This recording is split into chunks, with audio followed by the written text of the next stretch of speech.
과목별로 조금 이렇게 포인트를 하나씩 짚어주실 수 있으실까요? 국영수 과를 다 집에서 일단 했는데요. 중하위권 친구들은 먼저 3개월은 무조건 하라고 말씀을 제가 드리거든요. 그러면 성적이 무조건 오른다. 저는 궁금한 게 시간이 되나요, 그게? 제 생각에는 아마 지금 학군제 상위권 친구들은 이거를 학원에서 하고 있을 뿐이지 이거를 다 하고 있을 것 같아요. 저는 그걸 그냥 집에서만 했다고 정도 네. 생각하고 있거든요. 그러니까 이제 큰 자녀분께서 서울대라고 하셨는데 혹시 저희랑 같이 학교를 다닌 건가요? 몇 학번인가요? 저희 큰애는 이제 20학번 어. 공대였는데 네. 코로나 때문에 네. 진로를 좀 변경을 해서 네. 지방 그쵸. 사립의대로 옮겼습니다. 오. 네네. 많이들 이야. 그 시기에 정시를 다시 했더라고요. 그러니까. 수업을 다 다 온라인으로만 온라인. 해서 맞아요. 친구도 많지 않았고 변경을 하게 된 것 같아요. 아무래도. 초등 때까지는 근데 집에서 뭔가 수학도 하고 영어도 하고 엄마랑 같이 공부를 하고 이러는 경우가 많은데 중학교 올라가면 진짜로 정기고사, 중간고사, 기말고사 이렇게 있고 나 예비 고등학생인데? 이런 부담감도 들기 마련이잖아요? 초등학교 기말고사랑 중학교 맞아, 기말고사랑 맞아. 느낌이 되게 많이 달라요. 그러다 보니까 좀 학원이 좀 중심이 되는 공부가 이제 중학교 때부터 좀 이루어졌던 것 같아서 이 작가님의 방식이 어땠는지 되게 궁금하거든요. 뭐 저는 이제 학원을 꼭 필요하다고 생각하면 보낼 생각이었는데 아이들이 그냥 아이들과 집에서 조금씩 그냥 진도 나가다 보니까 필요성은 그때까지는 못 느낀 것 같아요. 네. 그래서 중학교 때는 거의 이제 뭐 인강을 많이 활용해서 공부를 집에서 많이 했고요. 사실 중학교가 가장 입시 결과를 냈는데 저는 가장 중요한 시기라고 생각을 하거든요. 그러니까 고등학교는 다 똑같이 하기 때문에 그러니까 상위권 안에서는 변화가 큰 차이가 어렵다. 없다고 생각을 하고 근데 중학교 때 준비하는 기간은 어떻게 얼마나 제대로 깊이 있게 잘 다졌느냐가 고등학교 올라가서 훨씬 수월하게 생활할 수 있고 입시 결과를 많이 좌우한다고 생각을 해요. 그런데 꼭 학원을 다니지 않았어도 이제 당장 입시는 아니었기 때문에 준비하는 그 기간에 충분히 그냥 할 수 있었던 것 같아요. 과목별로 조금 이렇게 포인트를 하나씩 짚어주실 수 있으실까요? 국영수 과를 다 집에서 일단 했는데요. 네. 국어는 이제 글을 정확하게 이해하려는 습관? 그 지문을 정확하게 이해하려고 노력을 해서 지문 안에서 이제 뭐 중심 문장 찾고 중요 키워드 한두 개 꼭 찾아보는 습관을 만드는 거? 그 정도를 이제 신경 써서 하라고 했던 것 같고요. 그리고 그때 이제 신문으로 이제 엮여 나온 교재들이 좀 있었어요. 그래서 비문학 준비를 그렇게 좀 준비를 했던 것 같아요. 영어는 제가 말씀드리고 싶은 게 일단 중하위권 친구들은 어휘 먼저 단어 먼저 3개월은 무조건 하라고 말씀을 제가 드리거든요. 보통 이제 어휘가 안 되면 친구들이 보면 문법 공부를 하다가 모르는 어휘를 외우고 있고 뭐 구문서를 공부 한참 하다가 또 어휘 외우고 있고 리딩 교재에서도 또 어휘 외우고 있고 이래요. 근데 구문서에서는 구문서로 이제 가르칠 내용을 공부해야 하고 리딩에서도 뭐 순서 맞추기 뭐 빈칸 넣기 이런 걸 공부를 해야 되는데 어휘를 외우고 있어요. 그러니까 들인 시간에 비해서 진도도 안 나가고 성적도 안 오르고 그러니까 재미가 없는 것 같아요. 무조건 중하위권이라면 3개월은 완전히 어휘를 좀 다져라. 그리고 그 이후에는 구문 교재로 구문 공부를 하고 리딩 교재로 리딩 공부를 해라. 그러면 성적이 무조건 오른다. 뭐 이렇게 말씀드립니다. 그리고 이제 또 이제 상위권이라면 이제 구문 공부를 열심히 하길 바래요. 중학교 때는. 그러니까 영어도 똑같잖아요. 지문이 정확하게 이해를 해야지 이제 문제를 풀 수 있잖아요. 그러니까 정확하게 이해하는 공부를 열심히 하라고 제가 말씀을 드리거든요. 어떻게 해석이 되는지 그러니까 정확하게 해석하는 방법을 공부를 충실하게 해라. 그리고 이제 중요한 게 이제 수학이죠. 제가 다른 거는 잘 몰라도 수학을 정말 열심히 시켰던 것 같아요. 제 중학교 공부도 이제 개념서, 유형서를 다 1, 2회독씩 하고 고등 과정을 이제 열심히 시킨 거죠. 사실 중학교 수학을 아무리 잘한다고 해도 저는 고등학교에 가서 그대로 잘한다고 생각하지 않거든요. 아무래도 양도 다르고 타이머택도 걸리잖아요. 그렇죠. 제가 생각할 때 정말 수학을 잘했던 친구들, 내가 수학 잘하지 하는 친구들이 고2에 가서 무너지는 걸 많이 봐가지고 그 양이 너무 많기 때문에 그거를 중학교 때 충분히 미리 많이 어느 정도는 해와야 된다고 제가 생각을 했어요. 그래서 고등 수학을 집중해서 반복하는 과정을 중학교 때 충분히 많이 한 거죠. 그러니까 제가 N회독 공부라고 이제 개념서도 2, 3회독, 유형서도 2, 3회독을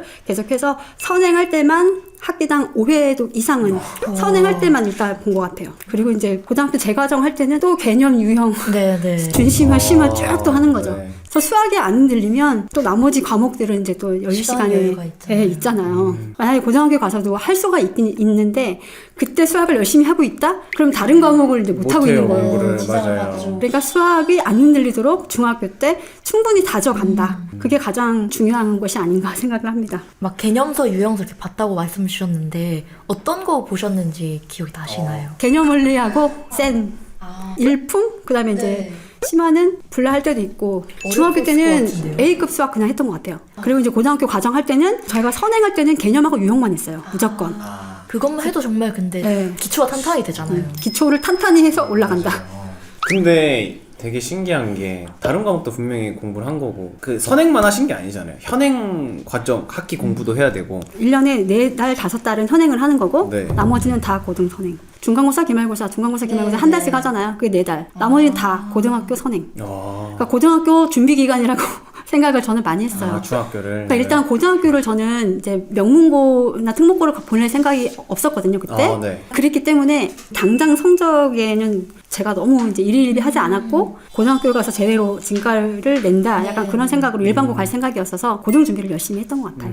저는 궁금한 게 시간이 되나요? 그게 잊혔을 수도 있고 그런데 이거를 병행이 되는지 제 생각에는 아마 지금 학군지 상위군 친구들은 이거를 학원에서 하고 있을 뿐이지 이거를 다 하고 있을 것 같아요. 저는 그걸 그냥 집에서만 했다고 정도 네. 생각하고 있거든요. 그러니까 유형서까지는 아마 많이들 할 거라고 생각을 하고 있습니다. 학원에서는 막 2학기 진도를 나가더라고요. 이렇게 2학기를 같이 1년치 병행해서 나가기도 하죠. 네. 막 이렇게 나가기도 하던데 저희는 이제 여러 학기 섞이지 않고 딱 그 학기만 선행을 하고 있을 때는 그렇게 힘들어하지 않았고 사실은 그래요? 네. 어차피 현행 가면 또 그걸 해야 되기 때문에 그때 사실 고등학교 때는 뭐 이런 선행 수준으로 하는 게 아니라 사실 영혼을 갈아 넣어서 네. 계속 해야 되잖아요. 맞아요. 네. 그때는 더 열심히 해야 됐기 때문에 저는 그 전과정 개념하고 유형만 다져간다는 생각을 했었고 어차피 준심화 심화를 안 했기 때문에 레벨 테스트 바로바로 해가면서 그거 스트레스를 안 줬습니다. 그냥 하면 됐어 하고 넘어갔고 하면 됐어 하면 넘어갔고 그리고 제가 이제 개념하고 유형을 특별히 되게 중요하게 많이 생각한 게 이제 고학년 올라가서 수학을 보통 2가지로 생각을 많이 하시더라고요. 기계적인 애내독이냐 아니면 깊이 생각해서 푼다. 저는 2가지가 다 맞다고 생각하거든요. 네. 그러니까 저는 개념이랑 유형은 약간 기계적인 애내독을 시키는 거고 또 그만큼의 양만큼 또 이제 깊이 생각해서 푸는 과정이 또 필요한 것 같아요. 근데 고등학교 내신에서는 그 시험이라는 게 한정된 시간 안에 그 맞아요. 문제를 다 풀어내야 하는 거잖아요. 그러니까 그게 정말 타임어택 그 압박이 장난 아닌데 시험을 잘 보려면 저는 이제 개념하고 유형에서 딱 문제만 보면은 풀이가 딱 떠오를 정도로 이게 기계적으로 풀게 해야 심화에 풀 수 있는 시간과 여유를 줄 수 있다. 그래서 개념 유형을 많이 좀 시킨 네. 경우예요. 뭐 이제 수학이라는 과목이 창의력을 요한다고는 하지만 내신에서만큼은 그렇게 기계적으로 풀어내야 될 필요가 있다라고 생각이 듭니다. 과학 같은 경우는 좀 어떻게? 그 학부모님들이 가장 고등학교 가서 놀라는 과목이 과학인 것 같아요. 솔직히 국영수는 다 각오를 하고 가셔요. 어느 정도는 어느 정도 이제 좀 준비도 하시고 과학은 근데 준비를 너무 안 해 오신 거예요. 근데 생각보다 이게 양이 많고 무라생지에서 다 4과목이고 과학고나 영재고 준비하던 친구들이 다 거기 가는 게 아니고 떨어지기도 하고 전략적으로 일반고로 틀잖아요. 그 친구들과 경쟁해서 내신을 잘 받아야 하는데 과학이 너무 힘들어하는 거예요. 그래서 저는 과학 꼭 준비하고 가시라고 말씀드립니다. 저희 애들이 근데 인강으로 다 했습니다. 개념 교재하고 인강으로. 근데 이제 과학은 좀 특이한 게 개념만 해서는 성적이 잘 오르지 않더라고요. 약간 문제풀이를 하면서 이게 어떻게 적용이 됐구나 하는 걸 좀 자기가 느끼고 약간 이렇게 문제랑 개념을 퐁당퐁당식으로 공부를 하면서 다져가야 되는 과목이 과학 같아요. 그리고 거의 다 EBS, 중학교 때는 다 EBS만 들었습니다. 저희는. 사실 이 시기에 큰 위기가 한 번씩 찾아올 수도 있는 시기잖아요. 바로 사춘기 복병. 유경험자 선배로서 혹시 후배 학부모님들께 꼭 해주고 싶은 사춘기 관련 조언이 있으실까요? 그러니까 아이들이 뭐 때론 쉬기도 하고 돌아갈 수 있다고 생각을 해요. 저는 이제 큰애는 좀 큰 사춘기는 없었고 큰애는 고2, 고3 되면 조금 말 안 듣는다 정도로 하고 넘어갔는데 작은애는 코로나 때부터 한 2년 넘게 속을 썩였거든요. 6개월 있으면 이제 정신 차리고 공부하겠지 했었는데 2년 반을 안 하더라고요. 처음에는 정말 걱정 많이 했었어요. 제가 이제 그때 상담을 큰애랑 많이 했어요. 큰애랑 얘기를 하면서 큰애가 좀 많이 믿어줘라, 좀 기다려줘라 그런 얘기를 많이 해줘가지고 이제 둘째는 좀 많이 너그러운 눈으로 봐주고 사랑의 눈으로 봐주게 됐죠. 조건 없이 사랑하고 이유 없이 믿어줄 수 있는 건 부모님만 해줄 수 있는 것 같아요. 그냥 믿어주고 언젠간 하겠지라든지 이렇게 믿어주고 있으니까 엄마가 믿어주는 걸 알고 아이도 스스로 이제 변합니다. 그리고 사실 그때 믿는다는 게 저는 제 기준엔 그랬어요. 아이가 다시 열심히 공부해서 좋은 대학 가고 사회적으로 성공한다. 그런 믿음이 아니었고 한 사람이 몫을 하고 얘는 분명히 행복하게 잘 살 거야 하는 그런 믿음이었어요. 저희 애한테 그게 반영이 되고 이게 엄마의 믿음을 알아챈 것 같아요. 그래서 이제 엄마가 기다리면서 준비를 하고 계셔야 되는 거죠. 네. 언제 돌아와서 또 공부하겠다고 할지 모르는데 그때 이제 필요한 학원 리스트나 인강 리스트나 교재 리스트 정도를 엄마라면 좀 준비를 하고 계시는 게 좋다고 생각을 합니다. 저도 이제 저희 애가 갑자기 이제 뭐, 엄마 이거 좀 알아봐 주세요 했는데 하늘에 딱 무지개가 뜨는 거 있죠. 어머 너무 기뻐. 오늘이 그날인가 막 이러면서 사실 이제 다시 돌아왔을 때 이제 국영수 전 과목을 다 같이 따라가려면 이게 벅차잖아요. 그래서 이제 한 과목만 챙겨가자 했습니다. 다른 거 하지 마. 그러면 하기 싫으면 하지 말고 수학만 하자. 그래서 수학은 그래도 이제 자존심은 지켜서 다른 공부를 할 수 있었던 거라고 생각을 합니다. 그러면 그걸 계속 준비를 하고 계셨던 거네요. 그쵸. 이제 저 계속 그게 재밌어가지고 저는 그게 좀 취미였어요. 아침에 일어나면 교육 앞에 들어가서 뭐 애들 뭐 하고 있나 하고 보고. 네. 보고. 이 영상 나가면 아마 그 리스트 궁금해하시는 분 엄청 많으실 거예요. 다들 아마 어머니들이 더 잘 많이 아셔요 요즘은. 댓글을 한번 보도록 하겠습니다. 나중에. 그럼 이제 중학교 때 뭐 올 A나 전교권이었던 친구들이 사실 고등학교 가서 그만큼 안 돼서 좀 고민인 친구들도 되게 많이 봤어요, 저도. 근데 작가님의 이제 두 자녀분들 같은 경우에는 고등학교 가서도 이제 내신, 그다음에 정시나 이런 것도 다 최상위권을 유지했던 건데 그런 유지 비결은 혹시 뭐라고 생각하시나요?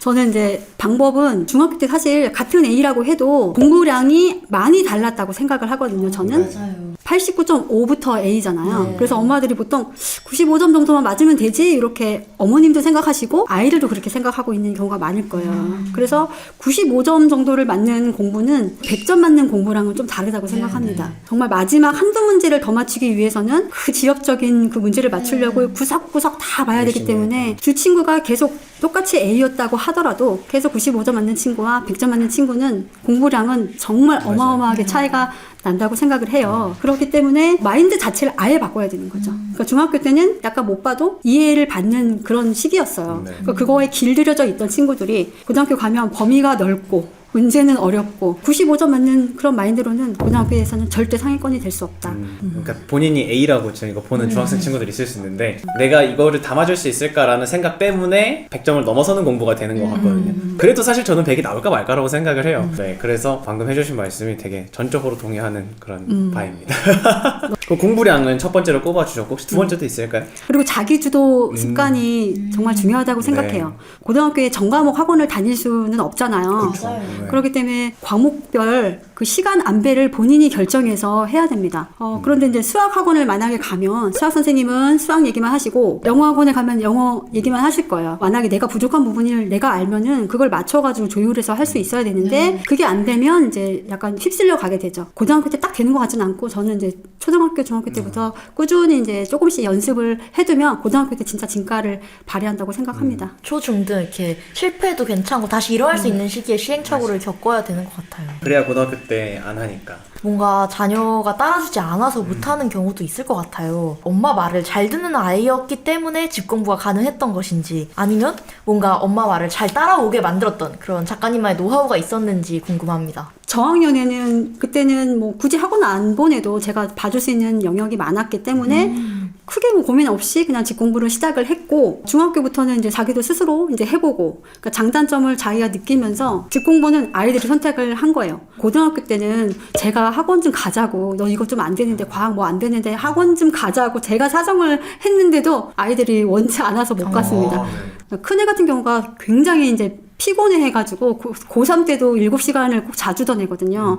그러니까 학원을 왔다 갔다 하는 친구들을 되게 안쓰러워했어요. 나는 그 왔다 갔다 하는 시간에 차라리 잠을 잘게요, 엄마. 그런 식이 됐습니다. 대신에 이제 저희 애들이 뭐 이렇게 하겠다고 계획을 발표하고 필요한 거 뭐만 사달라 이렇게 얘기해서 그거에 듣고서 제가 이제 설득을 당한 거죠. 완전 자기주도 학습의 정석인데요. 그러면 이제 입시 레이스를 달리고 있는 자녀분이나 학부모님들을 보시면서 사실 슬럼프라는 거는 저는 공부를 하면서 무조건 온다고 생각하거든요. 슬럼프에 빠졌을 때 좀 어떻게 도움을 주셨는지. 슬럼프가 왔을 때 그때 막 제가 뭘 해서 이렇게 애를 바꾸거나 이제 기운을 내게 하기보다 그냥 평상시에 노력은 배신하지 않는다.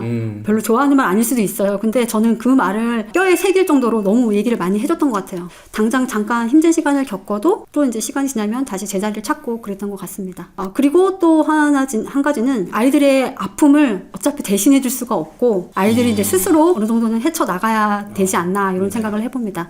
그냥 생각할 시간을 주고 좀 기다려주고 그랬던 것 같습니다. 그때 그런 경험들이 다 인생을 살면서 도움이 되는 게 아닐까. 한 번씩 슬럼프를 이겨내면서 제가 성장하는 것을 봤고, 그렇기 때문에 긴 안목으로 보면은 아이가 헤쳐나가는 게 맞다. 그렇게 생각합니다.